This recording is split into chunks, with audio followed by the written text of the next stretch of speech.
Ešte skôr, ako vyjde slnko, je mi jasné, čo ma dnes čaká. Prácu si plánujem vopred.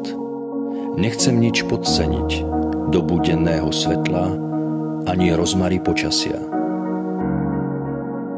Sezónna práca pestovateľa si vyžaduje neustálu pozornosť a plné nasadenie. Viem to. Každý deň znovu a znovu túto výzvu prijímam.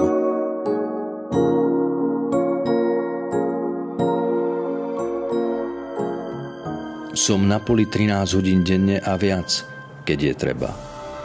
Dozerám na to, aby každý presne vedel, čo má robiť a stroje správne pracovali. Mám prehľad o všetkom, čo sa na poli deje.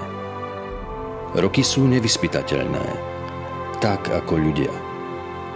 I keď je to niekedy ťažké, aj keď som unavený, viem, že nepoľavím. A prečo to všetko robím? Pretože od rána do večera môžem byť v kontakte s prírodou.